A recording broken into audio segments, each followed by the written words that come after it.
Good afternoon, everyone, and welcome to the third and final day of the Asia Solar Energy for Climate Change Conference, a platform dedicated to harnessing the power of renewable energy in our fight against climate change. This conference is organized by CarbonCare InnoLab and funded by the Jockey Club Charities Trust. My name is Claudia Lee, and I'm honored to be your moderator for this exciting panel discussion. The session today will focus on how we can mobilize capital for solar energy projects in Asia. And now I'd like to extend a very warm welcome to our four guests for today, Mr. Tim Buckley, Ms. Costanza Srinati, Mrs. Alexandra Tracy, and Professor Zhang Zhongxiang. Now, before we start, I would like to give you an introduction of each of our panelists. Mr. Tim Buckley is the Director of Climate Energy Finance in Sydney. Tim has had over 30 years of financial market experience covering the Australian, Asian, and global equity markets. He's also an influential energy finance commentator and has published over 100 reports covering the opportunities and challenges in the global energy transition.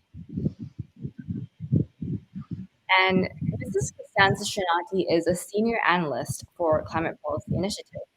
Her work focuses on tracking and analyzing the climate finance landscape.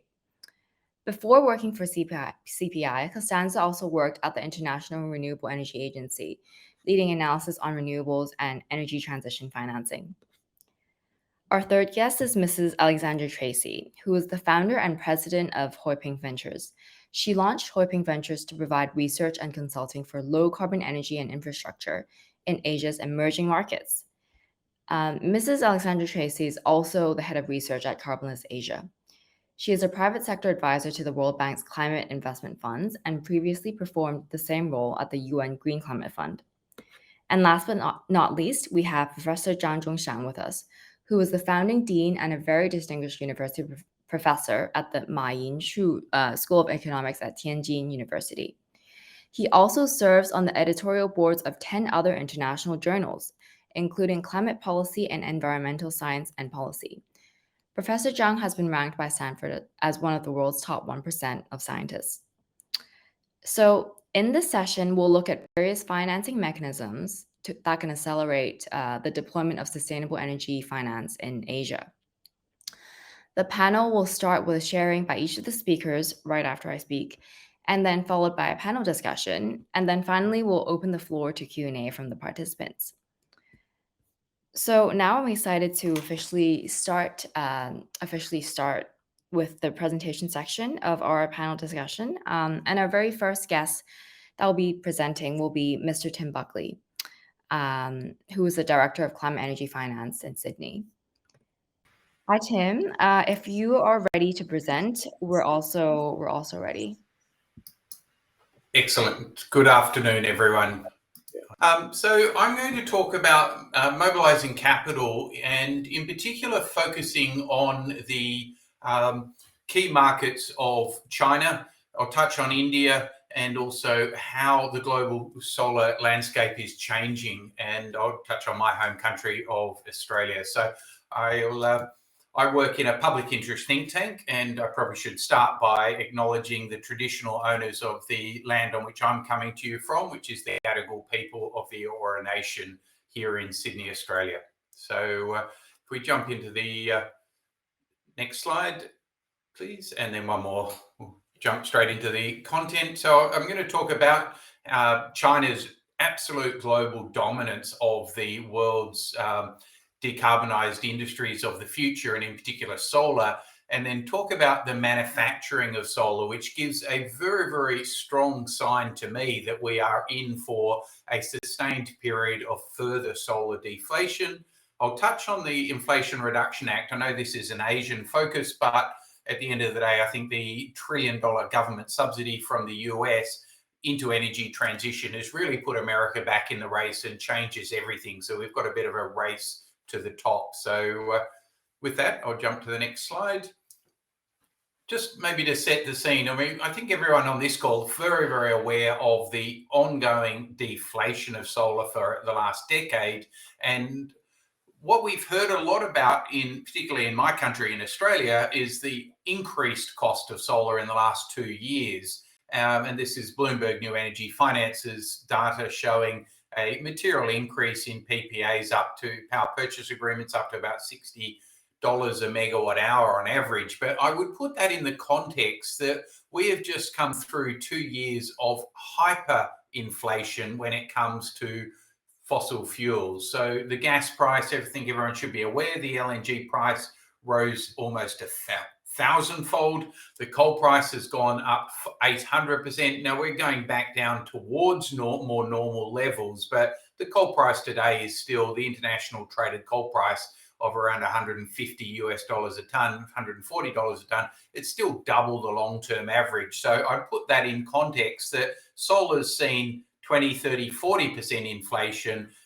We've not the hundreds of percent inflation we've seen in fossil fuels, but it is my forecast that we're going to return to double-digit annual deflation in solar over the coming decade. So solar, already the lowest cost source of energy in many markets, it will get half the price by the end of this decade. Next slide, please. We've also seen dramatic improvements in money flows. At the end of the day, this chart, you could read it positively and look at the left half, and we know, according to Bloomberg New Energy Finance, we've seen $1.7 trillion of capital going into clean tech investments this year. That's the forecast. We're on track for that. But what both the IEA and Bloomberg are highlighting, and we're highlighting, is that we actually need to see that number double and then double again to deliver it net zero in the time frame required. So we're talking about 5, 6, 7 trillion US dollars of investment a year globally in everything to do with decarbonisation. And we do expect solar to be literally the leading technology where that investment is super scaled. So we are expecting solar could easily end up being half the world's generating capacity by the end of 2025. 2050. Next slide, please. This one just highlighting we've got a long way to go before we see collective global ambition in alignment with the climate science. We need to see massive decarbonisation. We need to see countries lead by example. I've mentioned the US Inflation Reduction Act means America is now back in the race.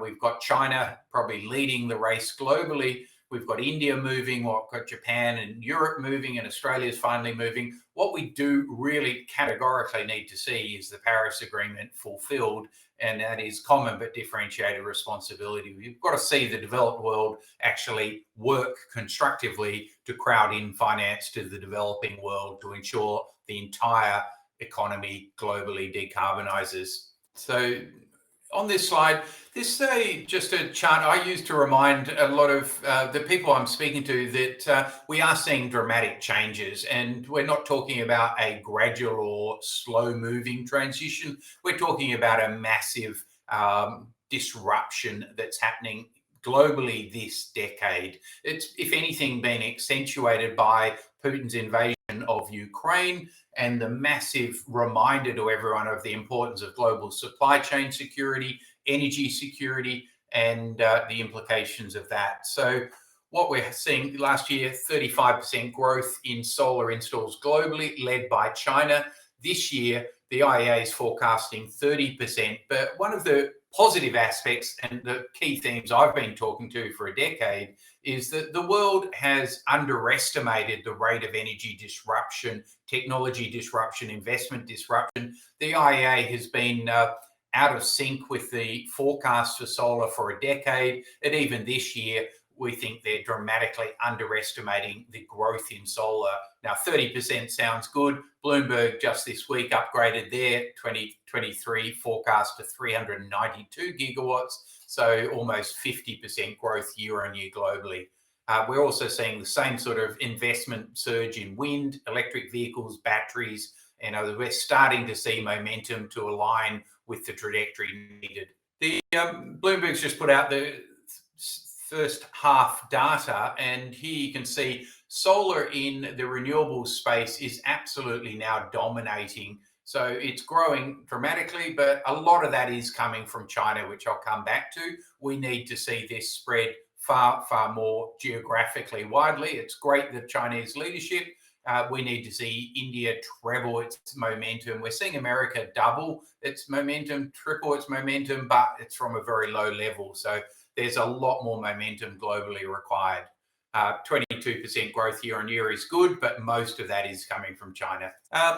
This chart, I'm just going to remind, so I'll pivot to talking about solar manufacturing, because to me, one of the absolute positive, probably the most important positive globally for 2023 is the massive deflation that we've seen baked in, I think baked in for the coming year or two. And I'll show you some numbers on that. But the instigator of that is this chart from the IEA from 2 or 3 months ago, highlighting that they had underestimated, if you go back to the start of last year, 2022, they were saying the world was on track to deliver about 40% of the solar module manufacturing capacity they had modeled was needed by 2030. As of March 2023, the IEA says the world's on track to have 165% of the required capacity they modeled by 2030. So in other words, in the space of 15 months, the IEA upgraded their expectations on global solar module manufacturing capacity 400%. Now, that I agree with. It's been absolutely amazing. And I mean, this I've highlighted here, one project in China from Jinko Solar, literally a 56 gigawatt annual solar module, integrated solar module manufacturing facility. So we're just talking about a scale that is unprecedented, enormous, and in fact online with, or in fact in line with, or in excess of what the world needs to see. But I'll just take one other data point from this page, which is that the battery manufacturing capacity is likewise growing unbelievably fast. In the last 15 months, the IEA has upgraded their estimated global battery manufacturing by 2030. Their estimate has grown 900%. So they were saying we were way off track at 11% of the needed capacity. We're now on track with 97% of the battery capacity. Now, that becomes critical because, like it was at 12 o'clock today here in Sydney, the Australian wholesale price of power goes negative whenever it's sunny. So our prices were negative at midday today. It's a sunny day in the middle of winter and the price goes negative. So when we talk about the massive disruption of solar, I'm sure you've all heard of the duck curve. The duck curve is absolutely evident in the Australian market as it is in the Californian market today, and batteries are being expedited at unbelievable scale in order to actually time shift the supply of electricity from the middle of the day when power prices are negative to the evening peak. So we're seeing the battery manufacturing capacity globally growing at an absolutely unprecedented level. And so we've got technology convergence. Next slide, please. The global, so our forecast, we're expecting solar module manufacturing capacity to double. China is by far leading that, but we have seen the subsidies in America driving a massive onshoring of manufacturing capacity in America as well. And so a massive doubling of capacity, we'll probably see it double again by the end of this decade. And that means when you've got massive increase in supply, even with demand growing at 50% per annum, price deflation is the inevitable outcome. I'll come back to that point. Next slide, please. So India, likewise, India's been taking the lesson from Putin's invasion of Ukraine. India has really focused on building out solar capacity, both installation, but also manufacturing. So from a virtual standing start, a very cottage industry experience at the start of this decade, India is looking to have the second largest manufacturing base for solar modules in the world by 2026, 110 gigawatts of capacity. Now, whether that will be delivered or not, who knows? They have had to put in solar import duties, to actually protect domestic manufacturing. But it's amazing to see the build out of module capacity, manufacturing capacity in Europe, in India, in America, and China, if anything, has doubled down on the race to the top. Next slide, please. Now, This is the outcome of it. We've seen the polysilicon price. So this is from Canadian Solar's presentation this week to their investors. Solar polysilicon prices are down 77% from the start of this year. Now, obviously at very elevated levels, but 77% deflation is a very, very noteworthy event in a period where the world's suffering from hyperinflation from fossil fuel energy prices. And here we have the polysilicon price dropping. The wafer price is following it down 62%, the cell price down 47%, and the module price down 33%. So we're down to a record low module price after 3 or 4 years of upward increases in module prices. So I expect that to continue. My estimate, to pull a number on the table, would be for module prices to get down as low as, say, 10 cents a watt by the end of this decade. Next slide, please. And I'll just rapidly finish up. I've mentioned the IRA, massive crowding in of manufacturing within America. It's a race to the top, upwards of $800 billion of subsidy and then $500 billion of manufacturing coming through from private investment. Next slide, please. I'll just finish, and I'll skip that one. Thanks. Just wanted to highlight, for example, here in America, 25 gigawatts of solar will be built. That is 70% of all new net capacity adds in America. So a record high for America, 70% solar share of net capacity adds. So we are seeing America starting to play catch up. But I'll flick to the main market. Next slide, please. China, absolutely.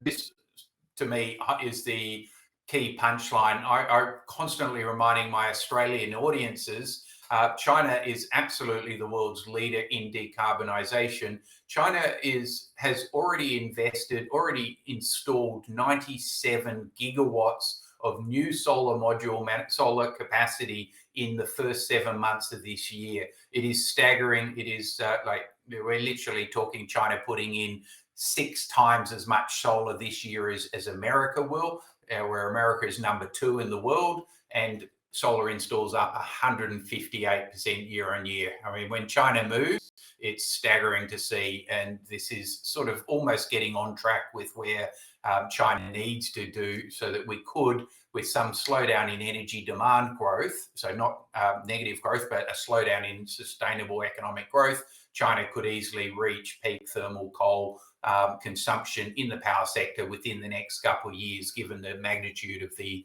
diversification of their electricity grid. And so in other words, well before 2030, their target for peak emissions. So certainly great to see China leading the way. Next slide.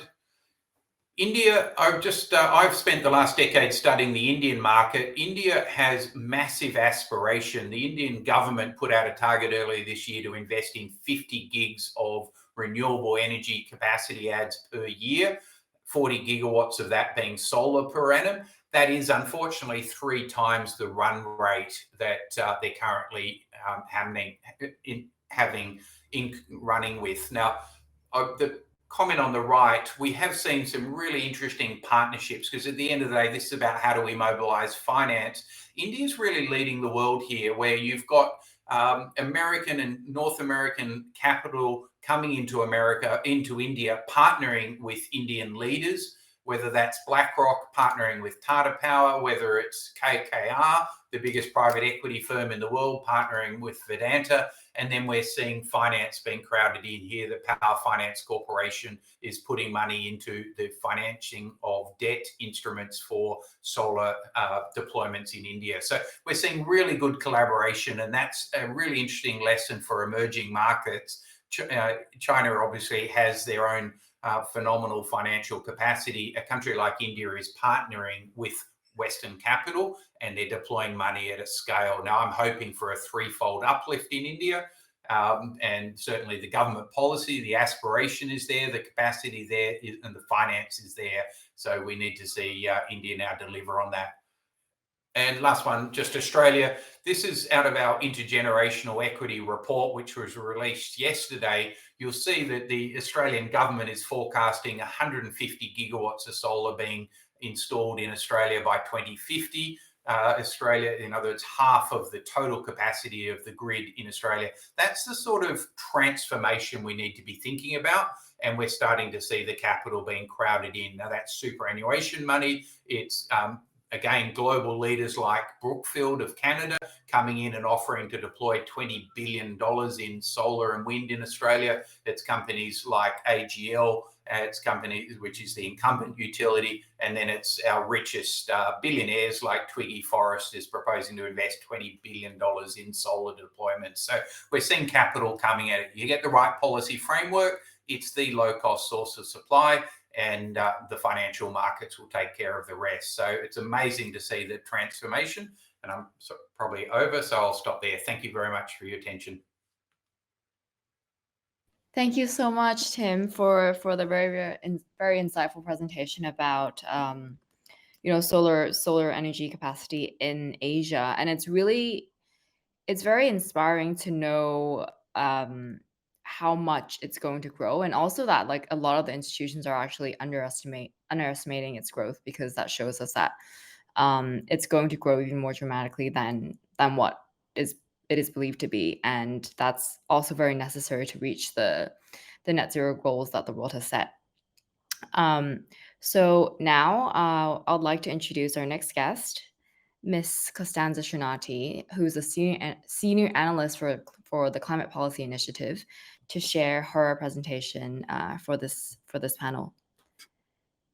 Costanza, we're ready when you're ready. Yes, thank you so much.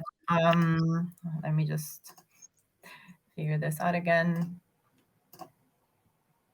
Good. I think you can see my screen, right? Perfect. So thanks very much. It's a pleasure to be here. So just quickly, for those who may not be very familiar with CPI, we're an analyst and advisory organization with expertise in climate policy and finance. And our mission is really to help governments, businesses, and financial institutions to drive economic growth while also addressing climate change. So one of our main areas of work is tracking global climate finance flows to provide evidence-based analysis to policymakers and financial institutions around the world. We have been doing this for over a decade now, providing insights into the scale of climate mitigation and adaptation finance, the role of different actors and investors within that landscape, the role of different financial instruments, and the amount of flows going to certain regions and climate solutions, including renewable energy. So as part of our climate finance tracking work, CPI has developed dedicated analysis on the landscape of renewable energy finance together with the International Renewable Energy Agency. So the insights that I will present today are directly coming from the 2023 report, which is available online. So in case anyone would like to, check that out or has any questions that won't be answered during the session, that's like a good resource to sort of go and look back at. So for the rest of the presentation, I will really walk you over some of the main features of the global renewable energy investment landscape to set the context and to show how far we are from reaching the 1.5 degree trajectory. We will then look at some at solar investment trends in the Asian Pacific region to see who is investing in these technologies and where. And then finally, I will also share some points on accelerating solar investments, and particularly the role of public sector financial institutions and governments. So if we look at the global investments in renewable energy, we see that annual commitments have been growing in recent years, setting record high levels in 2021 and 2022. In particular, in 2021, investments reached 430 billion, increasing 24% compared to 2020. And in 2022, they further grew 16%, reaching almost half a trillion. And this is, of course, a positive trend. However, current annual flows are at the moment less than a third of what would be needed to stay within the 1.5 trajectory, based on IRENA scenarios that were also recently updated. And this investment, the investment needed in renewable energy by 2030 is estimated to be around 1.6 trillion per year. So in addition, when we compare these amounts with what is actually currently being invested in fossil fuel, we see that renewable energy investments are about half of fossil fuel investments each year. And with significant additional resources also being channeled through fossil fuel subsidies. So as you can see from the graph here, like solar technologies received about 45% of total investment in renewable energy in 2020. Actually, it looks like 2020, sorry, here. So if we isolate solar technologies, we see that annual investments reach record high levels in 2021 and 2022, so driving the global renewable energy trend. In 2022, investments surpassed the 300 billion mark, and growth was driven by investments in solar PV, while solar thermal technologies received relatively limited or comparatively low investments. Annual investments are increasing, but they're not increasing fast enough. Also in the solar industry, we've not by 2030. We should be investing 420 billion per year to be on a trajectory for a 1.5 degree scenario. And every year that we're missing that mark, obviously the investment needed increase. So over half, so around 52% of global solar investments between 2013 and 2020 was directed towards the Asian Pacific region. In 2020, investments in the region reached 162 billion in particular. And this includes solar PV and solar thermal technologies, as I mentioned. And in terms of regions that we're looking at, or sub-regions, it includes East Asia and Pacific, South and Central Asia. Based on how the database is structured, we are not able to separate Middle East from North America confidently or accurately. So Middle East is not included in the analysis. So investments remain highly geographically concentrated, as we can see in the Asia and Pacific region. China alone accounted for 60% of solar investments every year on average. To show you this more clearly, these are the top 10 recipient countries of solar investments between 2013 and 2020 in the region. China received almost 400 billion of solar investments, followed by Japan and India. And it's interesting to see Vietnam as a fourth recipient.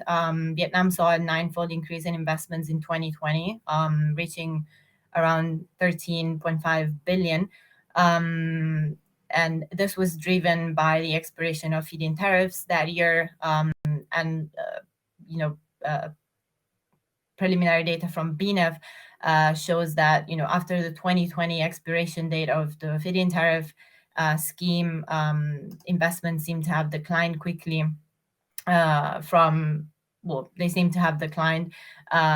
about reaching around 10 billion in 2021 and less than 5 billion in 2022.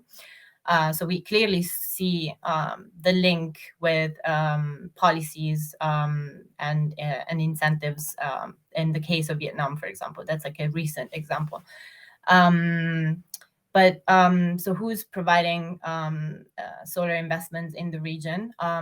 Looking at the sources of finance during the period that we're looking at, 2013, 2020, 80% of solar investment in the region was provided by the private sector. And this share was much higher than in other renewable energy technologies such as hydropower, which received 24% of private finance. So it was financed by private sector for 24% of the total share of investments, and geothermal at 51%. So this is because the private sector tends to obviously prefer more mature and less risky technologies and markets such as solar PV.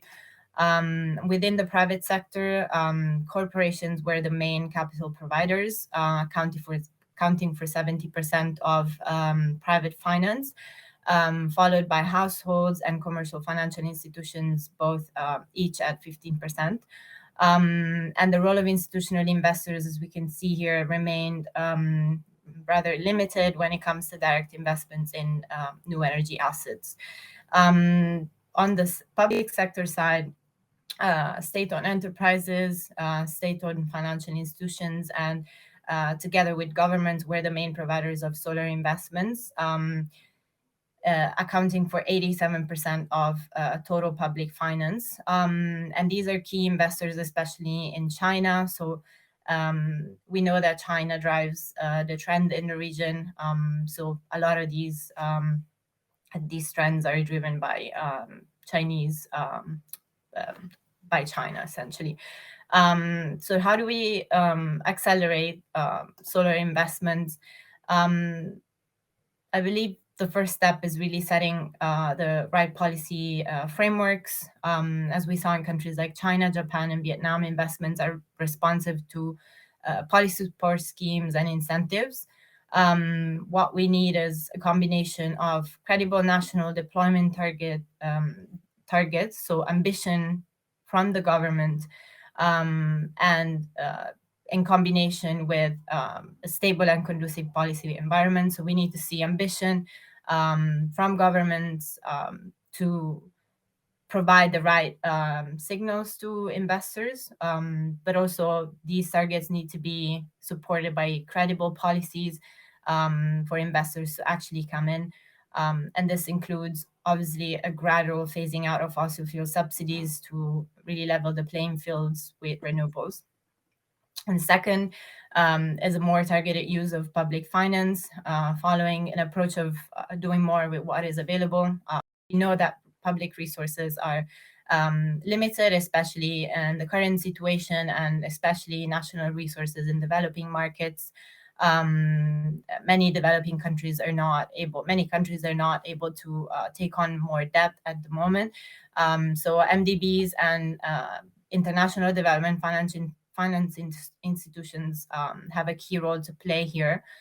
They can provide more grants and concessional finance to support emerging solar markets and technologies. They can also promote the use of blended finance structures where they can use their capital to really de-risk investments for the private sector and attract additional investors. And the third point here is really to try and tap into large capital pools, such as institutional investors. Institutional investors hold about 87 trillion of assets under management. So it would be key to shift their investment focus towards renewable energy assets.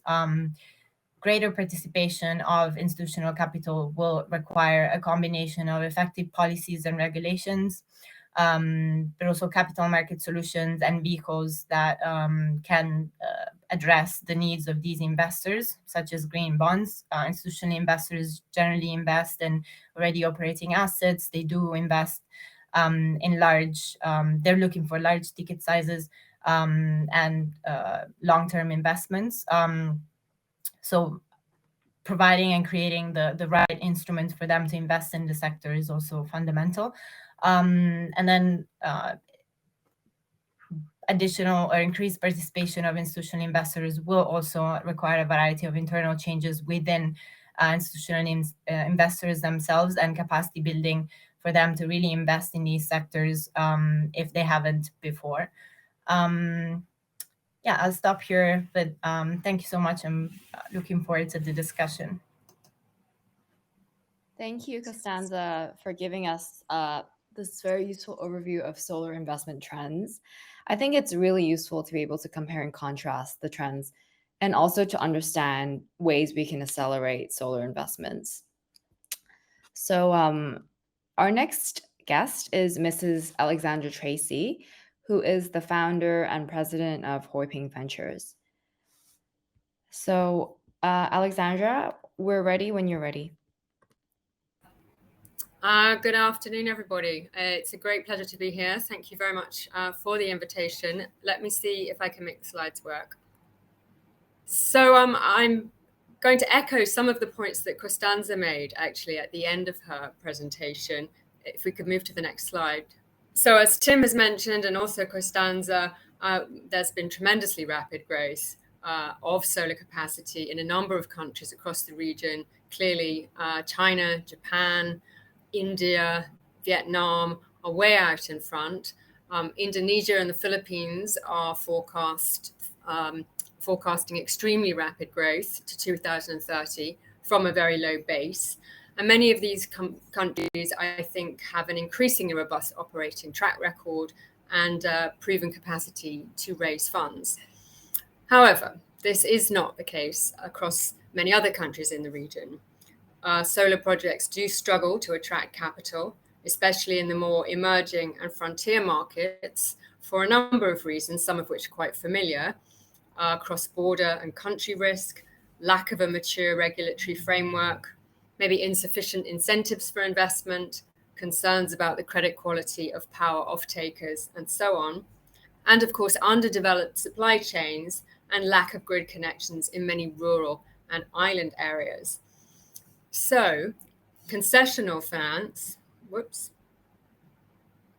or as Costanza mentioned, blended finance, which incorporates a number of different financing tranches with different risk profiles, still plays a crucial role to catalyze financing from commercial institutions and also to support more attractive financing terms within these transactions. Now, this can involve multiple parties, government, quasi-public, like UN organizations, multilaterals, development banks, and even now also philanthropic foundations. It means employing financial and risk-sharing tools, guarantees, subordinated debt and equity, performance-based incentives, also grants to structure transactions that otherwise just would not be financed in the private markets.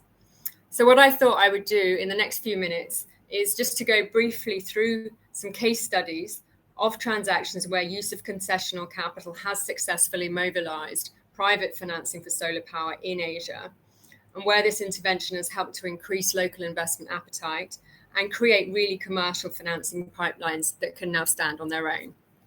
Next one. So to start with an early example, the Indian Solar Loan Programme was set up by the UN Environment Programme in 2003.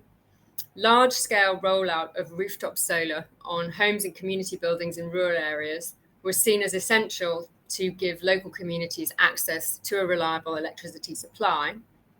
But few banks in these rural areas were willing to offer loans for these systems, and those that did charged high interest rates that were unaffordable. So through the programme, UNEP worked with two of India's largest banking groups, Canara Bank and Syndicate Bank, to provide consumer financing for solar home systems. UNEP provided an interest rate subsidy, which was the difference between the commercial interest rate for an equivalent loan type of about 12% and the program interest rate of 5%. And this subsidy was enough to encourage the local banks to start looking at this as a new business pipeline and to work with UNEP to understand it. Over the 4-year program, around 20,000 household systems have been financed. As the banks gained expertise and a track record on loan performance started to develop, the interest rate subsidy was progressively phased out entirely, so we're left with a purely commercial and highly competitive solar loan product. Next slide. So turning to Southeast Asia, another quite early example in Thailand, around 15 years ago, the solar market was virtually non-existent, solar was maybe less than about 2 megawatts of installed capacity. Now, despite falling costs of the technology and also new Thai government incentives for developers, local funders had very little appetite to support the sector. A very well-known now company, Solar Power Company Group, had been able to get hold of 34 licenses to build solar farms in Thailand, but could not secure financing to do so. Here, the multilateral bank, the International Finance Corporation, stepped up with an $8 million loan, which was blended with another $4 million in concessional funding from the Clean Technology Fund, which is part of the Clean Investment Funds falling under the World Bank. This blended finance structure created enough comfort on the risks of the transaction to bring together a syndicate of local banks, Capricorn, Bank of Ayuja, and Thanachart, in a loan package for SPCG. They were then able to develop their first 2 power plants with an aggregate capacity of 12 megawatts. Now, following this, really a very early demonstration project, SPCG has become the largest solar developer in Thailand. And now, of course, there's considerably more liquidity in the local bank market for the sector. So I think we see markets like India, Thailand, reaching a much greater stage of maturity and moving beyond the early dependence on concessional finance. But it's still essential for other parts of the region. Next, please. Now, the United Nations Green Climate Fund, as you probably know, was born out of the commitment at the Paris climate talks in 2015 to invest $100 million annually in emerging markets. It's a multi-government funded entity with the specific mandate to mobilize private sector funding in often very challenging economies. So one of these is Mongolia, a highly polluting nation currently, greatly dependent on coal-fired energy. The government has committed to 30% renewable energy by 2030, but local developers have been deterred by high loan interest rates and very short loan tenors available in Mongolia for renewable projects.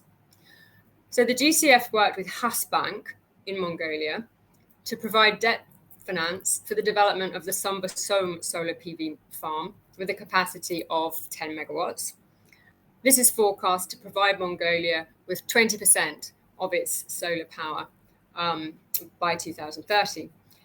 The GCF provided Bank with a long-term concessional loan, which in turn enabled the bank to offer financing on more affordable and attractive terms to the project. GCF has since worked on a number of other renewable projects with Bank, and that bank has gained considerable experience of lending to these sectors and has established a strong business pipeline of its own in the country. Next. Another country of focus for the GCF is Pakistan, where the growing energy sector is again heavily reliant on fossil fuels, currently around 65% of the country's energy mix. Pakistan is considered to have significant potential for solar development, but it faces real barriers to investment, as well as lack of local expertise in the sector. So here the GCF worked with JS Bank and was able to leverage an existing scheme that was set up by the State Bank of Pakistan, in which partner banks would offer concessional loans to customers to acquire solar PV systems.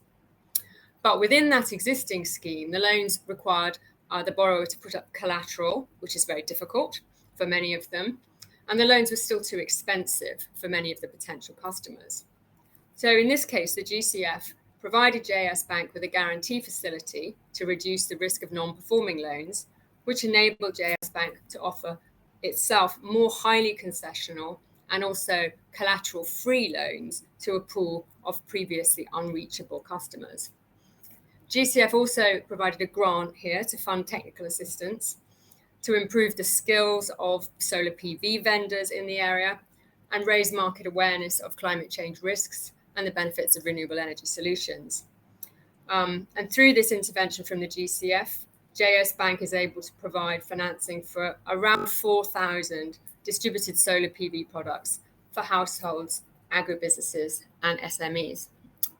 Next. So this case in Bangladesh again illustrates, as we've seen, that one of the key challenges for project developers is to secure loans with long payback periods. If the loan tenor is very short, the debt service costs will be too high for the project to bear. Sometimes this tenor gap is filled by development banks or multilaterals, as we've seen, but many of these institutions can only provide funding in hard currency, that's US dollars, but the revenues earned by the project may be in local currency. So where they may solve the tenor mismatch, a currency mismatch is introduced. Now, GuarantCo is a specialist institution, also funded by several Western donor governments, which is able to address this problem by providing guarantees to the domestic commercial banks who provide funding in local currency. In this transaction, Technaf Solartech Energy Limited, the sponsor of the first utility-scale solar project in Bangladesh, secured a $13.5 million dual currency funding package in both dollars and Bangladeshi taka from Standard Chartered Bank. GuarantCo provided a guarantee for both tranches, which combined a credit guarantee with a liquid extension guarantee, thereby mitigating both payment default risk and liquidity risk for Standard Chartered. This liquidity extension guarantee allows TSEL to secure a 15-year tenor for its loan rather than the typical maximum tenor for infrastructure projects in Bangladesh, which is 8 years. So it's a great deal more attractive. This project began commercial operation in 2018 and will supply 20 megawatts of power to the national grid. Next, please. Okay, I wanted to include a case from the Pacific, which is clearly a very distinctive region facing a specific set of challenges. Less than a quarter of people are connected to a grid. The islands have relied largely on imports of fossil fuels, mostly diesel, which is extremely expensive and inefficient. At the same time, although the region itself is of course not a large emitter of greenhouse gases, the threat of natural disasters in the Pacific creates an urgent need to reduce carbon emissions as much as possible. Palau is an archipelago of over 500 islands, part of the Micronesia region in the Western Pacific, with a population of 21,000. Until this year, renewable energies made up almost 0% of its energy mix.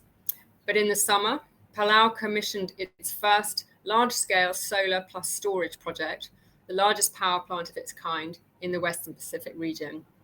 The project will be able to supply around 20% of Palau's energy needs. Now, unlike many renewable energy projects in the Pacific, this project is private sector led. The developer, Solar Pacific Energy Corporation, is a subsidiary of a renewable energy company in the Philippines, Alt Energy. Its investment was supported by a blended finance package from the Australian government's Australian Infrastructure Financing Facility for the Pacific, which made a 17-year loan for the project, as well as providing a grant to cover additional costs that fell outside the original debt facility and the developer's equity contribution. The plant, which is also Palau's first grid-scale solar PV plant, will contribute significantly to the country's NDC commitments to reach 45% of renewables in its energy mix and reduce energy sector emissions to 22% below 2005 levels by 2025. This project has attracted strong interest from other Pacific Island nations to look seriously at solar as their main energy resource. Next. So to finish, I would like to go back to India, where, as we've seen, the renewables market has matured enormously in the last 20 years. But electrification of rural and remote areas still faces challenges. And one of these is the lack of experience of local project developers and sponsors. If a sponsor doesn't have the expertise or the cash resources to structure a project properly and ensure that it looks bankable, it won't be able to raise financing. Now, I think this case is interesting because here the catalytic capital was originally committed by the philanthropic sector. 4 of the largest American climate funders, the Packard, MacArthur, Hewlett, and Grantham foundations, agreed to fund project preparation for distributed solar power, rooftop, mini-grids, off-grid in rural areas, basically enabling feasibility studies, land surveys, due diligence, accounting, and getting the projects ready for potential investors and lenders to consider them for further financing. This philanthropic intervention has morphed into a larger US-India clean energy finance initiative, with which I think CPI is involved.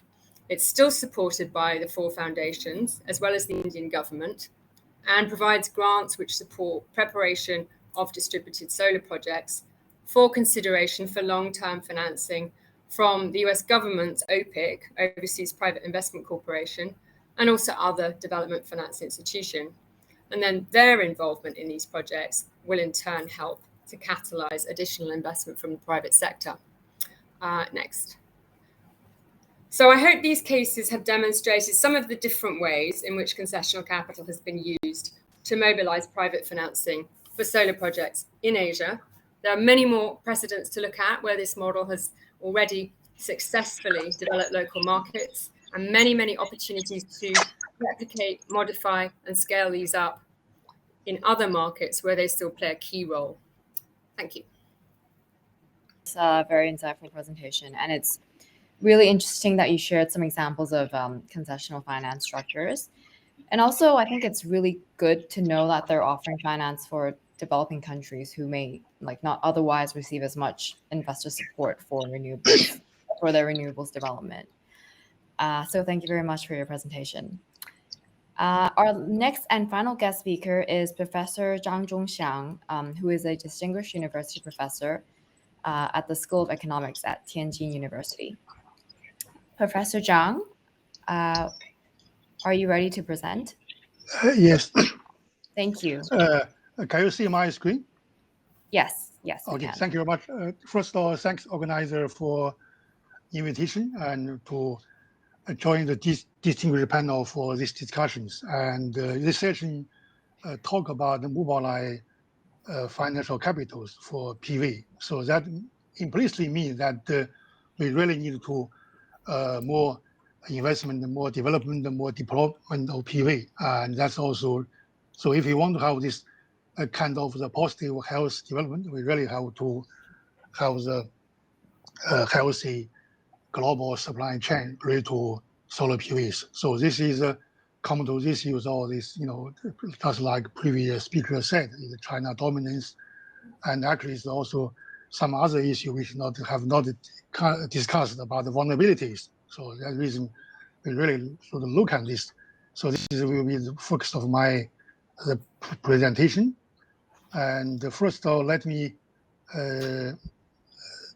and basically my short presentation will focus on a couple of issues. And although now we see the China dominate, but I just like to highlight some factors driving China development and competitive advantage and dominance. And because this dominance, we also have to properly look and interpret this China dominance on the global supply chains. And when you talk about this dominance, talk about this, then certainly lead to a kind of supply-demand imbalance. But actually, there are two kinds of this imbalance, and also look at what is that, and then we can to trace this. And particular, we look at option both on the demand side, where the country probably needs more PV installation, and the supply side where usually the manufacturing capacity like China's to address this imbalance and the concentration and trying to reduce kind of vulnerability, which are noticed are more concerned.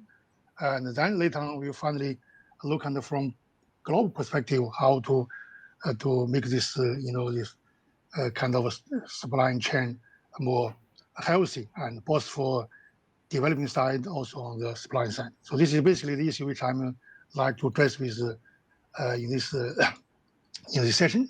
Let me first highlight few of the factors which are driving the China the development and the PVs. And nowadays, just like the colleague said, you see China's dominance, but this is not something happened overnight. This actually is over 20 years support for this, and the aim is trying to improve the coal-dominant energy mix, and because this kind of long-term support, and in the end, we really bring a lot of the benefit, and which benefit could be benefit for China. Actually, is also benefit globally. But sometimes, given the kind of the political, geographic, political reason, sometimes this globally maybe didn't really view that as that positively. But actually, indeed, that is very positive things. And on the direct side, this really shows the energy mix improved. We know by the end of May this year, PV become the second largest generation source. And before there was hydropower, now is coal-fired power, and immediately followed by the PVs. This is really a great achievement. And we also see that China new commitment to carbon peaking, particularly the carbon neutrality, is the boost PV development. And then we all see globally all have a driving for a new zero carbons. So we will further increase the demand from China, and we will further enhance of scale production in China, and we further bring down the cost for PVs. And I see that there is a projection from IEA, say the China price is 20% lower than US and 35% of than EU. I guess this is probably based on the data previous. I guess nowadays probably China probably even more competitive than before.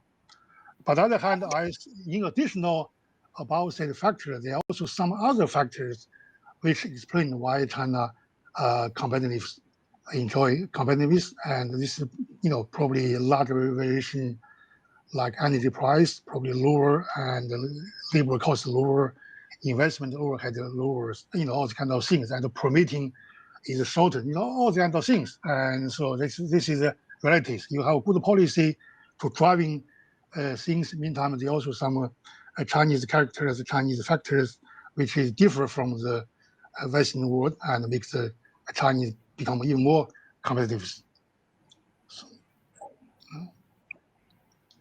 And so because you have such a huge development and really driving down the cost, and then you do see nowadays, and every stage of the solar panel productions, China share exceed 85%. I see the last year, the lowest is the module is 85%, and the highest share is wafer is about 97%. And then you find and really see the solar PV become one of three new items lead China foreign export. And I just see the recent figure released by the Chinese customer duties, and to indicate the value of China solar PV export in the first half of this year, valued at $29 billion, increased by 11.6%, compared with the national average of export increase only 3.7%. And if you look at the values as a potential of China trade surplus in goods, actually the value of the solar PV already accounted for almost 10%. So compare previous is about 5, 6, 7. No, is the first half of this year already 10%. Yeah, so this is really big increases. And based on projection, that China all share of the component could be reached to 95%. 5%. So it is. So this is with this kind of concentration, and in any global shares, global supply chains represent of considerable vulnerabilities, and doesn't matter whether it's solar. So that reason really bring people attention. Our government globally have to address this concern, this security concern. We really to make this is reliable to as an integrated part of clean energy transitions. About 2 days, I would say the at least until recently, when people talk about the policies for the PV, basically means trying to lower cost and focus on demand, focus on increased demand. But nowadays, we also look at least and also add this security concern and concentration of supply chain into equations. So because this is a real fact, we really see this imbalance. When you talk about imbalance, I said there are two. One is in terms of the different part of manufacturing component of the PV. There is a huge imbalance, and usually the wafer and the cell modules, which are far exceed demand. And on the other hand, the polysilicon is probably one bottleneck. Although we do see that there are some changing and the price go down, but I would say this probably could be the thing which is cost imbalance. And another imbalance is really demand and the supply side. And the demand side is although China has a huge production capacity, but the China share of its own demand for these products only half of the China capacity of manufacturers. So that reason in the future, China also ready to increase their own demand for this product. And one of thing I would consider now this country have the national carbon market, and so far it's only cover power sectors. We need to expand more sectors, need to tie the carbon limit. So then we'll increase the demand of the carbon allowance, and if the government also include PV based CCER, and so then certainly will be helpful to increase the demand for PV component. And this is on the China side. On the demand side, and I would say like the EU and the US and all these, they also trying to catch up capacities, catch up the deployment.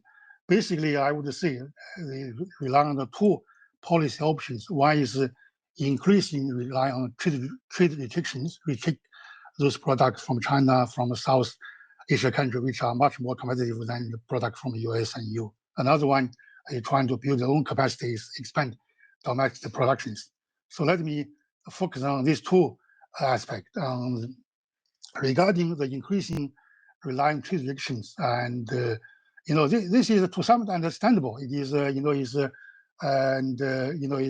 US and the EU. Your labor cost very high, and any case is also permitting for some things to take a long time. You end up with the cost very high, and very easily you can identify the China and the products from Southeast Asia which cheaper than you think about the use the anti-dumping and also countervailing duty. And this is very easy to identify as the cases. But if really is the cases, it's always open the questions. But if you do this if you do too extremely, end up will hurt everybody's, and also certainly also slow down deployment of solar PV in US itself.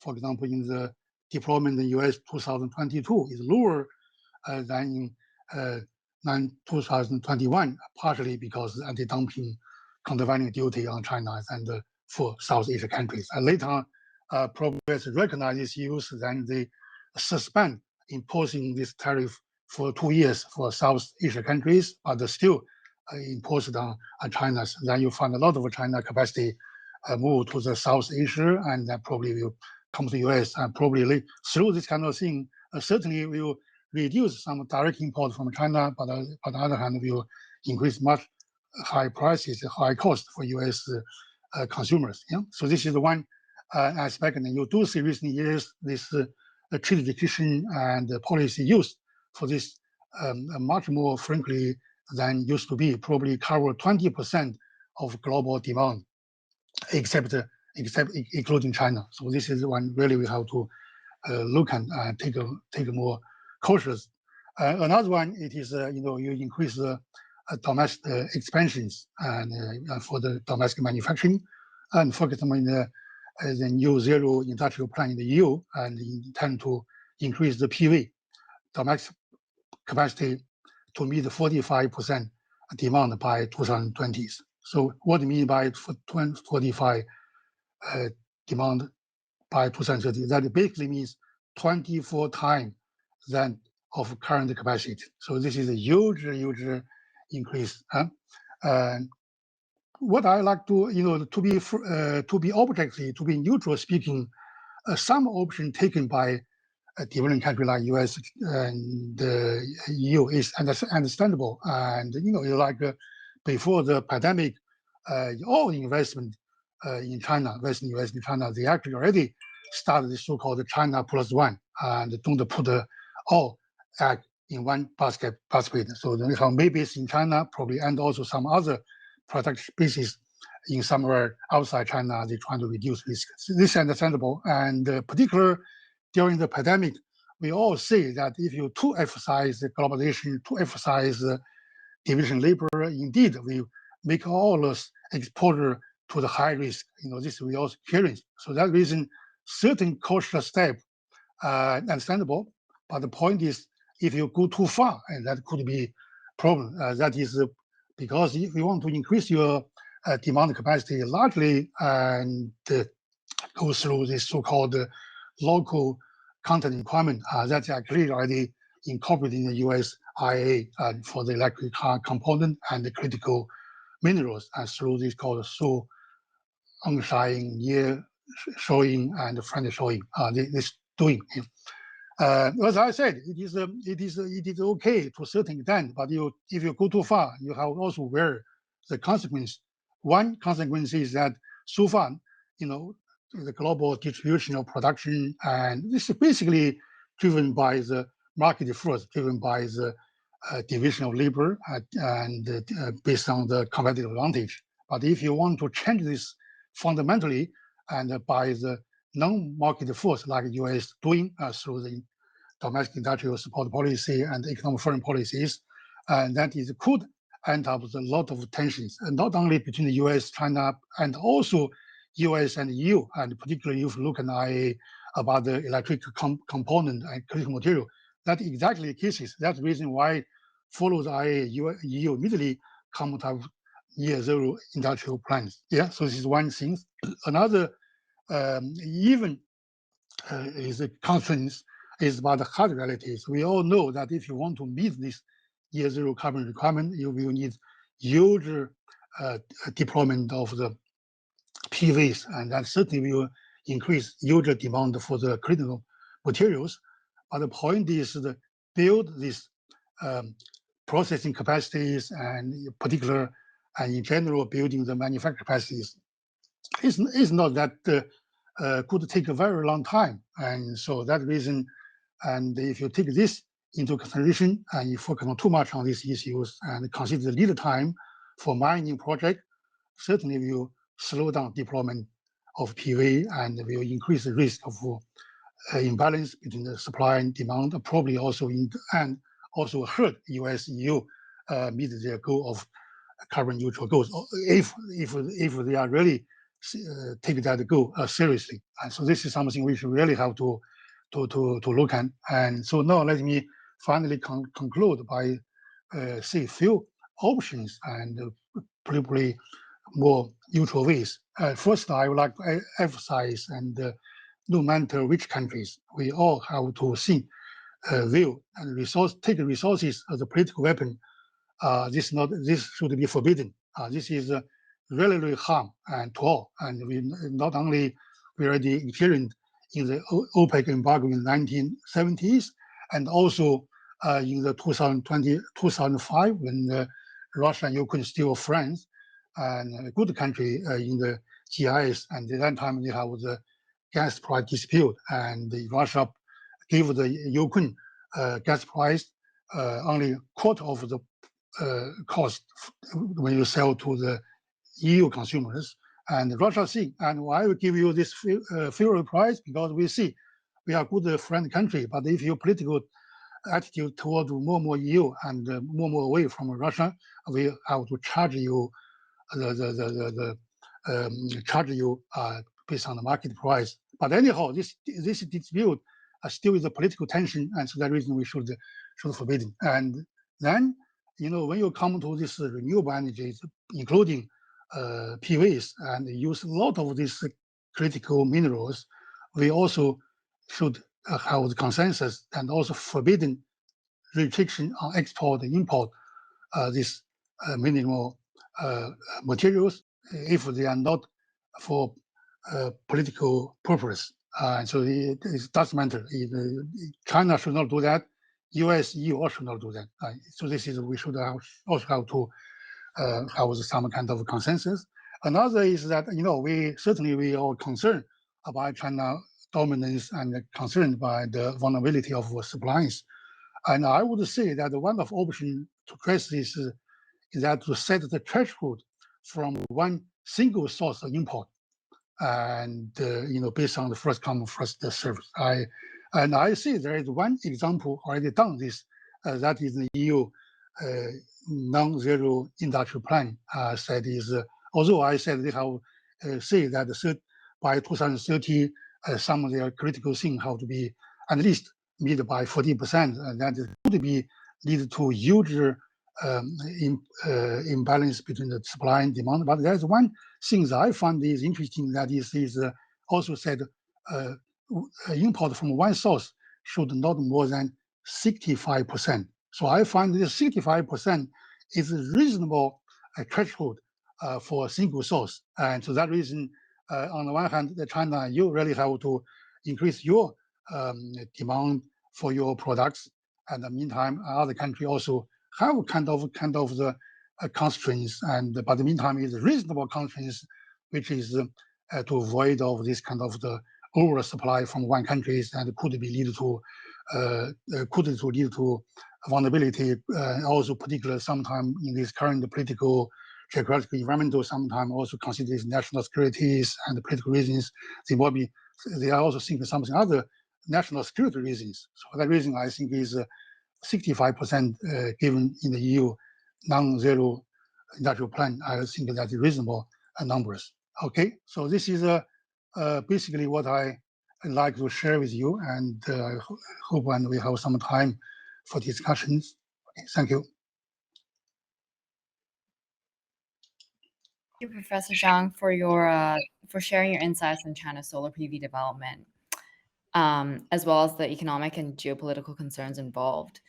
I think definitely you gave us a lot to think about, especially the fact that I think the point about de-risking supply chains and distributing is very important. But of course, time is of essence. And when we sort of when we spread out, when we try to de-risk and try to build local capacity, we also might waste time by during the building period. So again, lots to think about.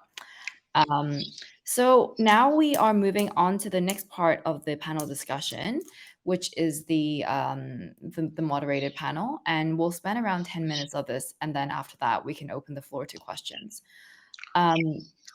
So this part will have some of the panelists ask each other questions, and as a moderator, I also have several questions that I'd love to start with to begin this part of the discussion. So the first question that I have for the panelists is that since we understand that the distribution of investments actually is mainly in China, I guess because of how dominant they are in the production of solar PVs.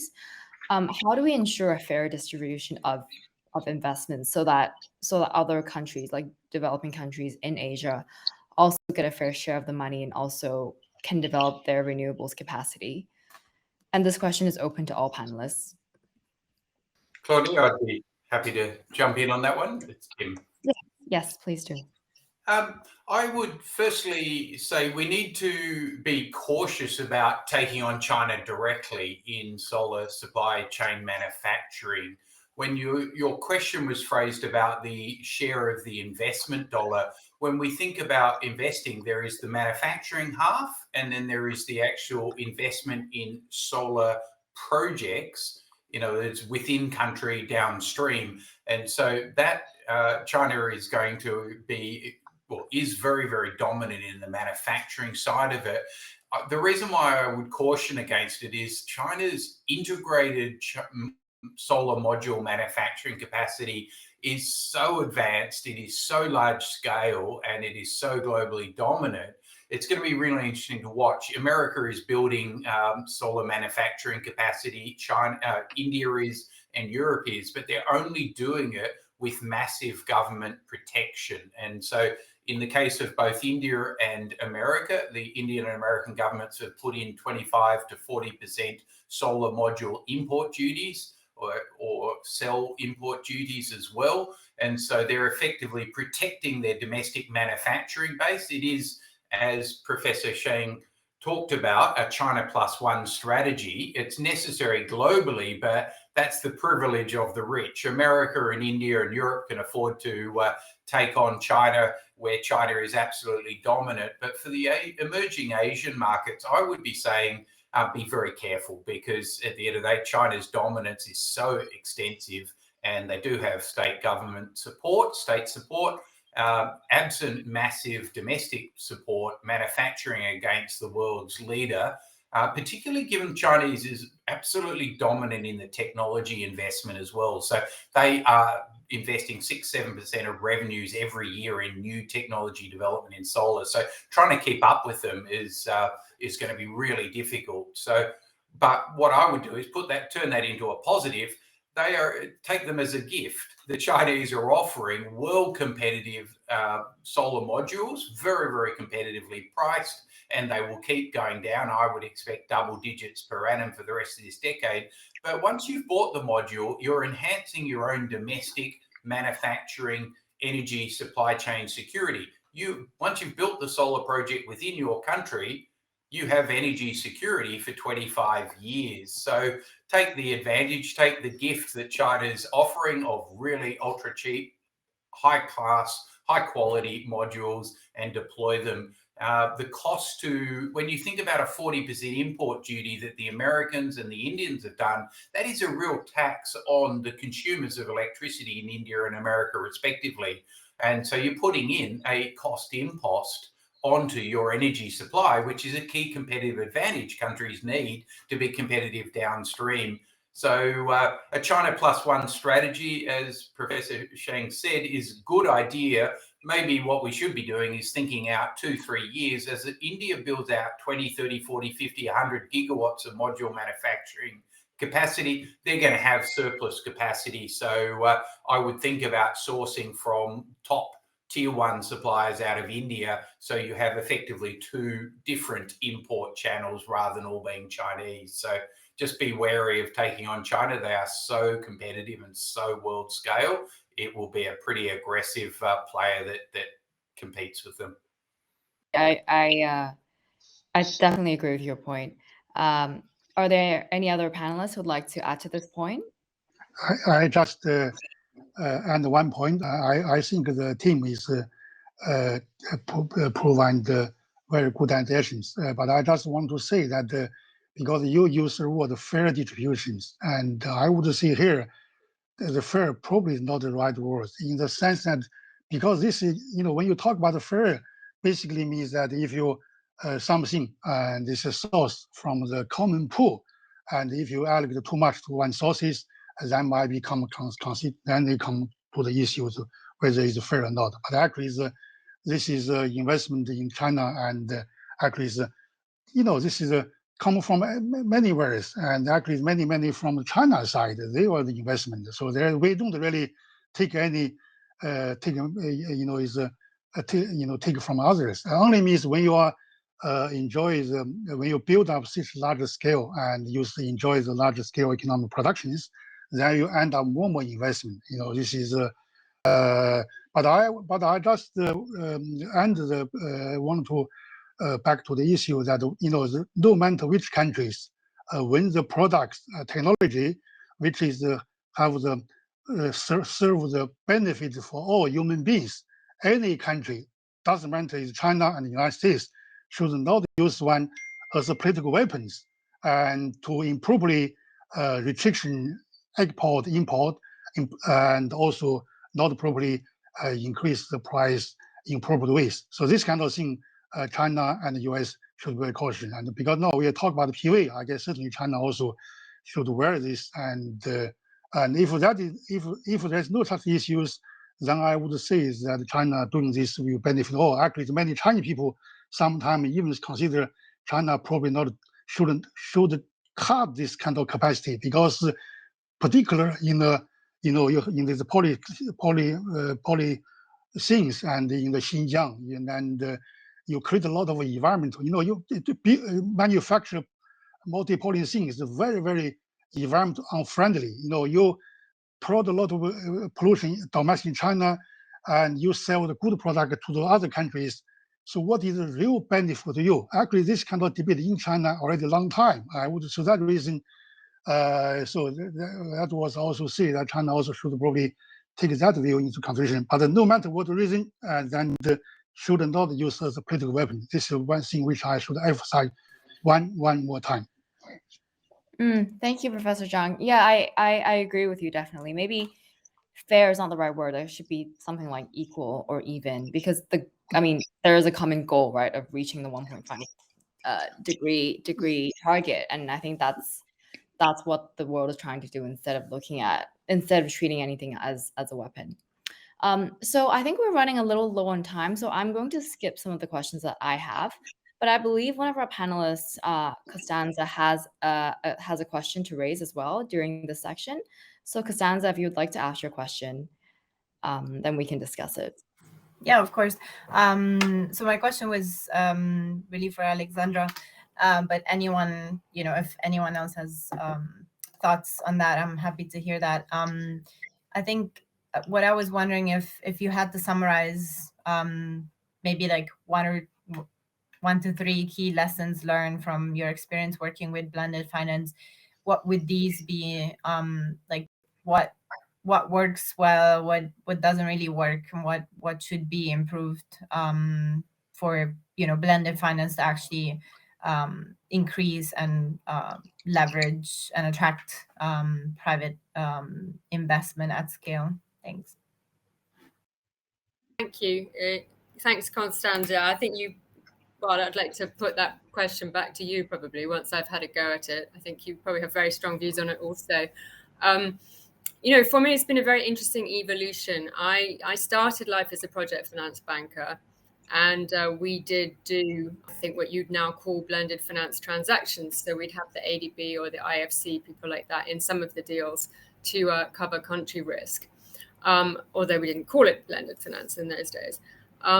And then during my time in a sort of private sector advisory role with the Green Climate Fund, I was there for a very long time.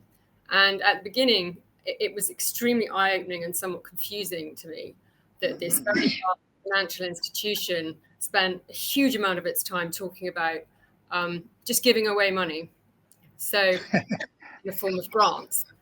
And I found this to be very, very odd approach. And they kept talking about capacity building and technical assistance and all of these kind of things that I wasn't familiar with. But I have to say that one of the elements that does make a difference to projects usually is an element of technical assistance or capacity building. And that could be for, many of the different participants. I mean, it might be for the local banks, as we've seen. It might be for local government institutions to help them to create regulatory frameworks. Although actually on the ground, I think sometimes is the most important.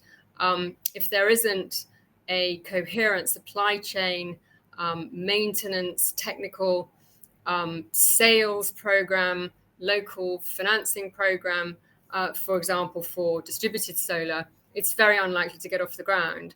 And so those kind of, I think, very practical assistance sometimes is very important. That would be number one.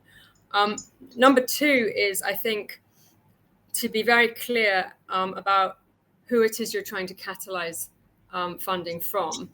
In most of the markets that I look at in emerging Asia, I mean, clearly the capital markets aren't very mature. So it's local commercial banks. And so you need to be very clear what are the concerns that they would have versus what a cross-border investor would have.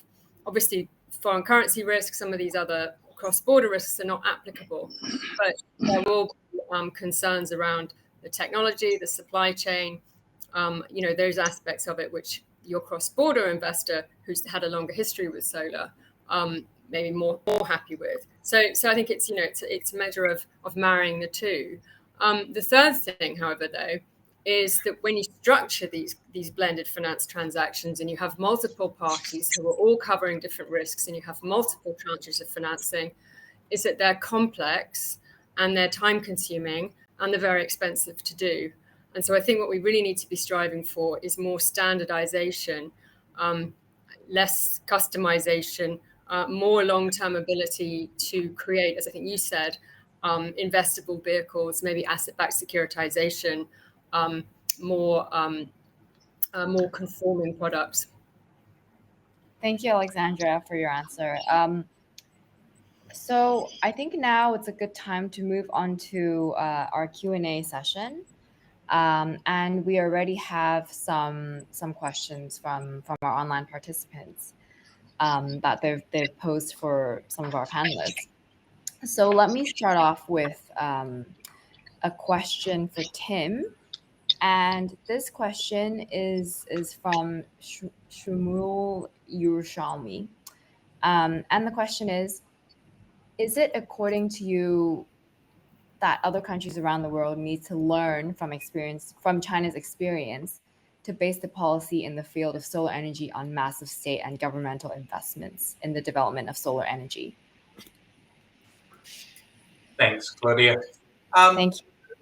The main lesson from China is the massive benefit of clarity in long-term thinking, strategic planning, to maximize the delivery of this national objective on both decarbonisation, supply chain security, energy security, domestic manufacturing, exports, employment. There are plenty of reasons why China's doing it. But I think we should also be very, very clear. China's political and state-owned enterprise model is not really replicable for most countries. So I've actually spent the last decade looking at finance flows into renewables into India. And India, as the world's largest democracy and as the world's third largest investor and installer in solar, offers probably far more relevant lessons for other emerging markets. And so very quickly, first, the number one, the importance of stable long-term policy certainty. You can't overstate that. Prime Minister Modi talks about solar every time he talks about India's energy security and strategic priorities. So the policy certainty lets investors know, American, European and Indian and Asian investors, that India is absolutely committed to solar. Secondly, the transparency of India's reverse auction tenders. It's open to all, and it's removed all suggestion of any under-the-table payment or any favoritism. And so this in turn has worked beautifully to attract Western capital, because they need integrity to invest, particularly when it comes to emerging markets where they're not confident, they don't have a lot of track record. So the idea that you can go in and have the government of India as your partner, as your counterpart, and you've got an online transparent auction, there's absolute integrity there. And so that's probably the second one. The third one, government of India has been really, really successful in leveraging the bankability of central government backing in India. And so they've been getting absolutely world record low solar power purchase agreements over 25 years. Our 25 years is the perfect time frame. They'll get very low cost, zero emissions domestic energy for 25 years. And then investors have absolute revenue certainty over the life of the solar project. So it's a really good matching on, and it's delivered brilliant benefits to the people of India. And then my final point would be, you've also got to think gigawatt scale. And that's where India's got an advantage. They're an enormous country. They're growing at 6-7% GDP per annum, and they're huge. So India can afford to think and invest globally at gigawatt scale. But if you're thinking of BlackRock's got $9 trillion US. They don't get out of bed for an investment that's under $1 billion.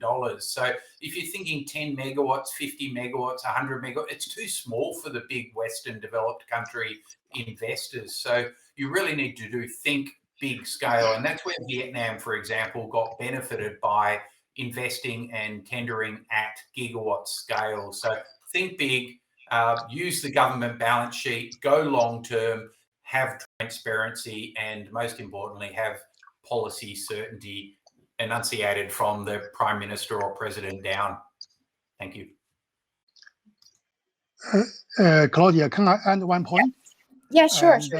I guess is I just add one point is when you come to the yes, China success, and there are some Chinese characters, for example, with the dominant SOEs, but China's success in the solar, there's very little connection with SOEs, because in the solar sectors, most of the enterprise and the leading enterprise actually is the private sectors. So I guess that is when you come to China, when you come to the restaurant, when you come to the solar sector, which exactly to see that how private sector, how the fair competition is so important that is driving these two sectors really, really successful. So the SOE play very little role in PV sectors, and China's success in the PV dominance is the private sector.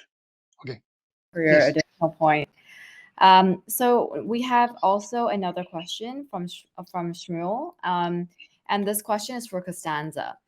So the question is, how do the climate initiatives that you talked about also support renewable energy development finance in low-income countries? Of course. So climate policy initiative is, we're not a financial institution, so we do not provide capital directly, but we do lead and advise the Global Innovation Lab for Climate Finance, which is it's an initiative, or is a program that helps develop innovative financial instruments for channeling climate finance towards low and medium income countries. There is actually one of the sub-programs of the lab is really focused on India. And we try to take these innovative instruments to bankability to allow implementation, match them with investors. And in addition, we do advise governments in key local countries where we do have presence, such as India and Indonesia when it comes to Asia. And we also do try to influence decision-making, at the national level, but also at the financial institution levels, especially with the public sector financial institutions, around climate policy and finance, to make sure that additional finance is channeled towards key sectors such as solar. For your answer. Okay, I believe now that we will need to end the session because we've run out of time, and of course, time flies when we're learning a lot. So on behalf of CarbonCare InnoLab, first I'd like to thank all of our 4 speakers for sharing today. Mr. Tim Buckley, Ms. Costanza Srinati, Mrs. Alexandra Tracy, and Professor Zhang Zhongxiang.